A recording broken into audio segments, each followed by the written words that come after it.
कुछ कहते हैं ये 2500 साल पुराना है। ये 450 साल शाहजहाँ को हो गए। शाहजहाँ का जो ज़माना था उस वक्त हमने अमर सिंह राठौर शाहजहाँ की आर्मी में सोल्जर थे। कुंवर सिंह की कहानी लेके हम बाहर निकले थे अपने राजा को फेमस करने के लिए, क्योंकि अमर सिंह जो था वो नागौर से था और हम भी सारे नागौर से बिलोंग करते हैं। तो हमारे राजा को फेमस करने के लिए हम वहाँ से अपनी कहानी लेके निकले।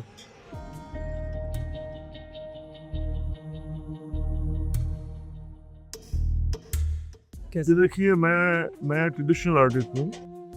ये हमारा फैमिली ट्रेडिशन है, ख़ानदानी जिसे पेशा कहते हैं। तो हमारे बाबा दादा परदादा सारे के सारे कठपुतली का खेल ही करते। मैं भी कठपुतली वालों का बच्चा हूँ, तो मैंने भी कठपुतली करना पहले सीखा है और आज भी कठपुतली कर रहा हूँ। मेरे बच्चे भी कठपुतली कर रहे हैं मेरे साथ में, और मेरे पोते पोतियाँ भी साथ में काम कर रही हैं।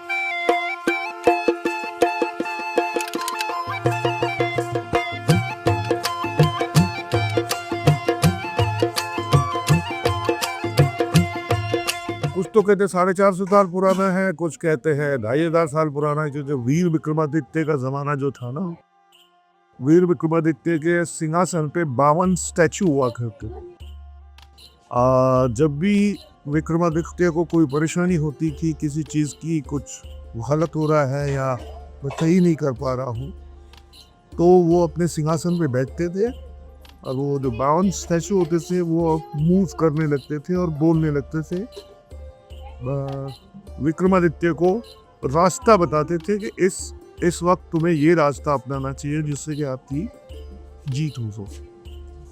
तो ये यहाँ से शुरू हुआ था हमारा कठपुतली का खेल, ताकि हम अपने राजा को थोड़ा सा और ऊपर कर सके। लेकिन इसका अभी तक कहीं वर्णन नहीं है, किसी ना किताब में है ना कोई ग्रंथ में है कि भी कहाँ से शुरू हुआ है। कहीं भी नहीं। मुझे तो नहीं लगता कि आप तो पढ़े लिखे, आपको मालूम हो शायद कहीं पे पॉइंट मिला है।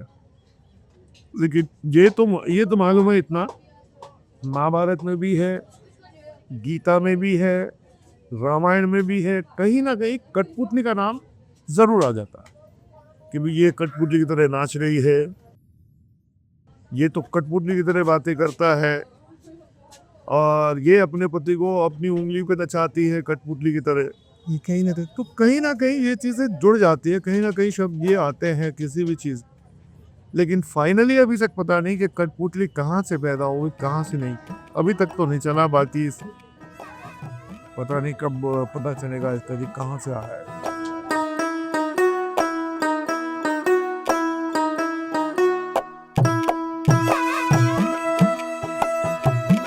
ये हमारे राजस्थानी पॉकेट्स है। ये हमारे ख़ानदान से पीढ़ियों से चलता है। राजस्थान में जयपुर के रहने वाले हैं और हम खुद बैठ के बनाते हैं। ये पहले इसका फेस बनाना पड़ता है। ये मैंगो वुड होती है, लकड़ होती है।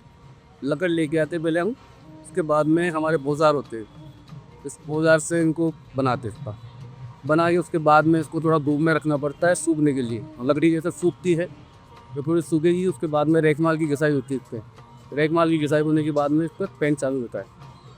पेंट चालू होने के बाद में फिर ये सूखने पे रखते हैं, सुखाते हैं, तो उसके बाद में इसकी बॉडी बनाना पड़ता है।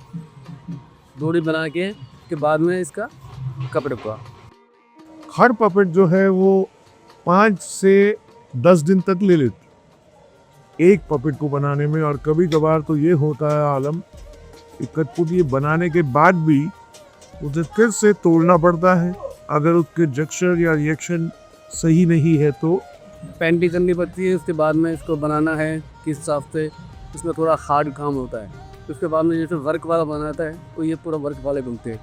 हाथ बनाने के बाद में इसको कंप्लीट किया जाता है और थोड़ा बहुत हल्का सा मूवमेंट भी करते हैं। ये हमारी राजस्थानी पपेट्स हैं।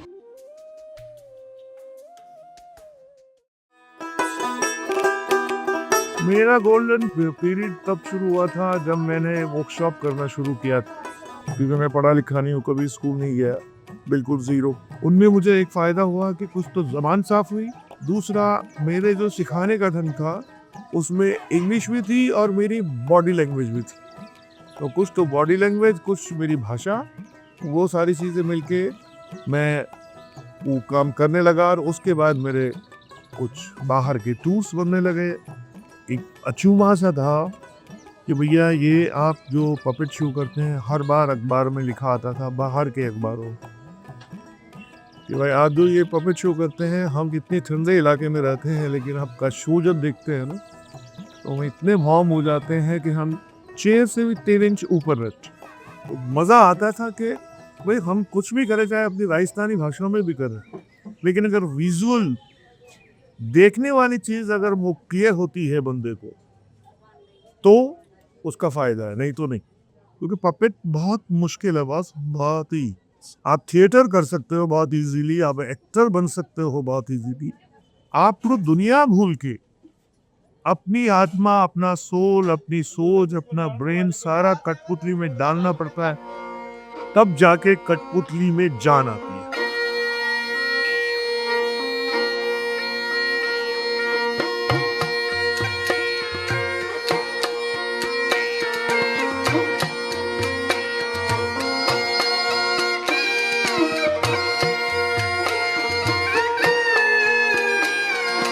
ये हमारा ख़ानदानी काम है। जब से शादी हुई है, जब से 1 साल बाद चालू कर दिया मैंने काम। और अब तो पूरा घर का खर्चा हम करते हैं, पूरा काम हम ही करते हैं। सास ससुर बुढ़े हो गए, तो यहाँ पे कुछ हो जाता है तो गत्ता बच्चा तो रहते हैं। वो सुबह को आते हैं, रात को जाते हैं, चाहे गर्मी हो, चाहे बारिश हो, चाहे कुछ भी। यहाँ आते सब हमारे बच्चों का पेट भर। और ये आँखों से ना थोड़ा कम दिखने लगा, सूझ आगे से काम बहुत है भी है। हाथों में दर्द हो जाता है सूखने से। ये हमारे यहाँ ट्रेडिशन है थोड़ा सा कि भाई हम अपने आर्ट को कायम रखने के लिए हर बच्चे को थोड़ा सा मौका देते हैं कि भैया फ्रीडम तो है तुम्हें, आप दूसरा भी कुछ कर सकते हो, लेकिन अपना कल्चर, अपनी मातृभाषा और अपने आर्ट को कमी बन, तो वो सीखना तुम्हें ज़रूरी। तो वो तो बच्चा सीखता ही सीखता है, बाकी वो दूसरा कोई काम करे तो उसकी मर्जी। लेकिन काम जो होता है ये कठपुतली आर्ट के इर्द गिर्द ही रहता है, और कठपुतली में ही सारा आर्ट है।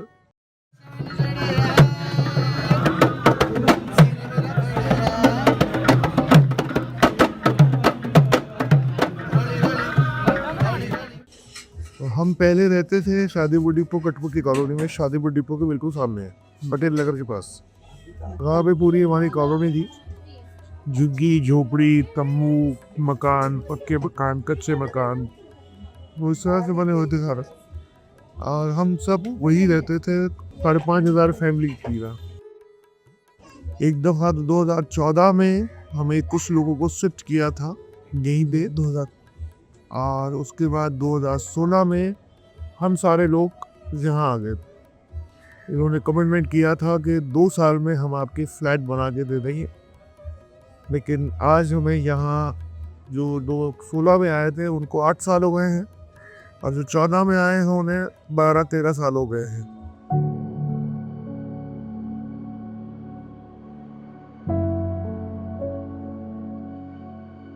वेस्टर्न बंदा अगर गिटार लेके आ जाता है नई सड़क के ऊपर, चाहे वो पागल ही हो, अगर वो खड़ा होकर बजाने लगेगा तो पूरी दिल्ली इकट्ठी हो जाएगी। तो ये आलम आप लोगों की वजह से है कि हमारा जो आवाम जो है बहुत बदल गया है, क्योंकि आवाम में वो दिलचस्पी नहीं रही कि हम अपने फोक आर्ट्स को जिंदा रखें और उसे कायम रखें, क्योंकि जब हमें ऑडियंस नहीं मिलेगी तो हम किसे दिखाएंगे।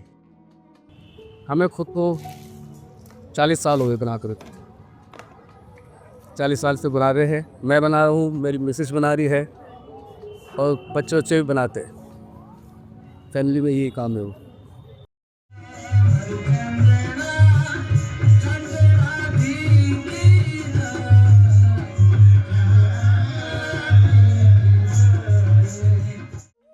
ये जितने भी आर्ट हैं, फोक आर्ट जितने भी है, ये आपके हिंदुस्तान की धरोहर है, और वाकई आप ही लोगों ने ये ख़त्म करने पे तुले हुए हैं, क्योंकि आप पढ़ लिख के थोड़ा ज़्यादा इंग्लिश ज़्यादा बोलने लगे तो आपकी ज़बान पे एक चीज़ आ रही है, डाइंग आर्ट। किसी भी आर्ट को आप उठाते हैं तो ये डाइंग आर्ट है, डाइंग आर्ट है। तो आर्ट कभी नहीं मरता है, आवाम मर जाती है। जिसके दादा परदादा ने देखा होगा कठपुतली का शो या दूसरा कोई फोक आइटम, उसके आज पोते पड़पोते भी देख रहे हैं। तो अगर इन्हें इन आर्टों को बचाना है तो इनके लिए एक सीधा सा रास्ता है, प्लेटफॉर्म की जरूरत। आप जहां भी टूरिस्ट एरिया है वहां प्लेटफॉर्म बना दीजिए और इन्हें फ्रीडम दे दीजिए। तो ये आप लोगों के हाथ में, आवाम के हाथ में।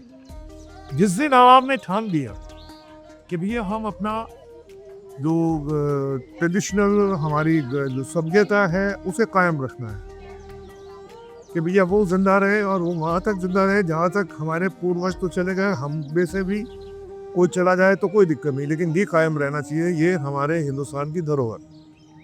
तब देखो आपकी धरोहर कहाँ से कहाँ रंग बदलती है।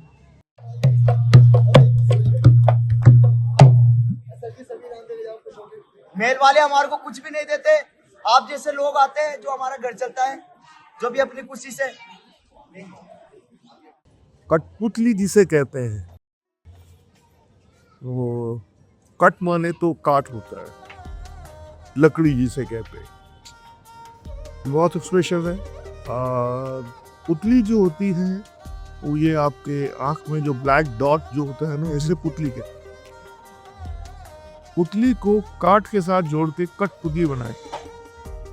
तो मेरी इन चीजों से जो सोच बनी है वो ये है कि जब ये आइस पैदा हुई होगी तभी पपेट पैदा हुआ। हर चीज जो है वो बनाई गई है, बना बनाया कुछ नहीं लिया। हम भी बने हुए हैं, हमें भी किसी ने बनाया तभी हम पैदा हुए, बड़े हो रहे हैं। पहले इतने से होते हैं, फिर धीरे धीरे ग्रो करने लगते हैं, तो वही हाल हमारा। और दूसरा, अगर सही मायने में सोचा जाए तो अभी भी हम जाए जितना साइंस में चले जाए, कहीं भी चले जाए, हमें भी कोई चलाता है, कोई है जो हमें चलाता है हर चीज के अंदर, मेरा मानना ये। और वही तरीका है हमारे पपेट का, कठपुतली का, जो हमें कोई चलाता है, हम कठपुतली को चलाते हैं। लेकिन आजकल हमें सरकारें चला रही है।